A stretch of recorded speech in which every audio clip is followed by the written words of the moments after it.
words of some orphans from Annie, you're never fully dressed without a smile. It makes it hard to smile when your clothes are awful. That's right, Amy. You know, having a great costume in comic books can mean that you are instantly iconic and successful. Look at Spider-Man. Basically looked the exact same since 1962. There are costumes that shouldn't work, but do. Like Galactus. He's a devourer of planets with an antler hat. But it's cool. Or Mysterio. He literally has a fishbowl for a face. Oh my gosh, every time that does not go smash, I feel so unfulfilled. But Goofy can be bad too, like Calendar Man having an actual calendar on his back. Or Dazzler's 80s costume with the headband where she looks like she's gonna teach you how to jazzercise. Costumes can be very much of their time, like when Superman came back from the dead in the 90s. All black, mullet. A mullet isn't a costume. It's a way of life. If you look at the traditional strongman outfit, he would wear like trunks and sandals or something, or he'd come out in a cape. It was like they took tights and leotards and added like maybe a little bit of military flourish to them. Superman's costume is a classic color combination. Batman, pretty cool costume. It adapts well over the years. Sometimes it's blue and gray, sometimes it's solid black. It sort of goes with the times, stays in fashion. Like even with the new movies, when they updated it, it's still that same color scheme and style, just a little more, you know, armored looking. Other heroes are not as lucky. There are some of them, the Legion of Superheroes. It's a band of futuristic teenagers in the 30th and 31st centuries. They went through a really bad patch in the 70s. One of them, Element Lad, was wearing a gigantic phallic arrow on his chest, and that was his symbol. I don't know why. It has nothing to do with his powers. I think the one that hasn't held up the best, I think I'm gonna go ahead and give that one to Hawkeye. He had the like flares on his mask, and then purple doesn't look good on anyone. Timely fashion trends can work sometimes, like with the Creeper and his red feather boa, or Luke Cage's tiara. Ooh, you know what though? That chain belt was just a little racially uncomfortable. And if you're talking racially uncomfortable mixed with just awful, how about the original vibe?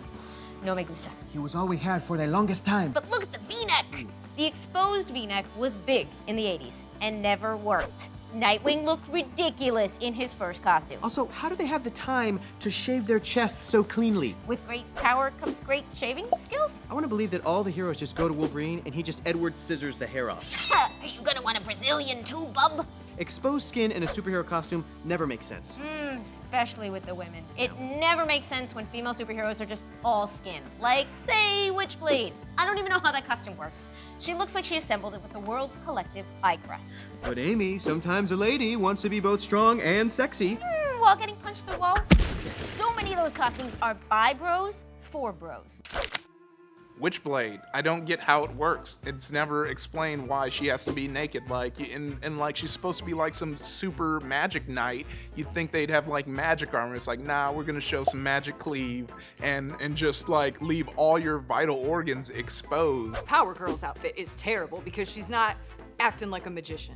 With that kind of cleavage, you know what she could hide in there? All kinds of weapons of mass destruction could be hidden in that Power Girl thing and just easily accessible. Reach in, pa! Giant nuclear missiles. Just She doesn't use it. Waste. The worst female superhero costume in history was definitely Susan Storm, when she had her malice persona and she had a 4 on her chest, where the 4 was explicitly cut out to expose her cleavage. Sure, there's more to a character, a female in comics, than exposing her cleavage. At least I'd hope so. They say the sign of a great costume is if you can tell what the character's name is just based on looking at him. Hawkman looks like if a hawk boned a man. Batman looks like if a bat boned a man. And Swamp Thing looks like if a swamp boned a thing. Wouldn't the man bone the hawk? There's some really aggressive hawks. Okay, great. Listen, you hear the flash and you see the guy with the running boots and the lightning and it clicks. You know, there are so many characters though that would just draw a blank. A lot of that started in the late 80s when they just wanted to name people things that sounded cool and gave everyone costumes designed for angry dudes who like punching walls. And gone were fun flourishes like tiaras and boas, and in came shoulder pads and pouches. The 80s. There was a guy at Marvel in the 80s called Captain Ultra. It was the worst superhero costume of all. It looked like an explosion in the Skittles factory. It's just every color in there. Is there yellow in this costume? Let's put some yellow on it. I never liked Wonder Man. I always thought there was a lot of, gunk on him. I never could figure out what he was. The worst superhero outfit of all time came from Reed Richards' dad when he traveled from the future, came into the past. It was purple and it had hooks and hooves and it was out there in left field. when Black Panther was in Hell's Kitchen, he went up against this guy called Hate Monger, which was just the KKK's outfit with an H on it, and I was like, all right, guys. Comic books allow for the brightest, wackiest, sometimes most literal costume designs. There is a guy named the Rhino, and he's just a big angry Russian who is dressed like a rhinoceros. And it is awesome, Amy. And sometimes there's someone who dresses up like a walrus, or a gibbon, or a wasp, and it is terrible. Whoa, hang on a second. The Wasp? Are you kidding me? Janet Van Dyne, one of the founding members of the Avengers, she had a great fashion sense. She had awesome costumes, and it never felt like you saw the same one twice. How about the mutated actual wasp period from the late 90s? Okay, sometimes the best dressed list ends up on the worst dressed list. It just happens. Not that I read those. Of course you don't. For some not awful superhero gear, be sure to visit tfury.com/Geek and Sundry, where you can find all of the awesome shirts we've been wearing. Thanks, T Fury. You're pretty cool.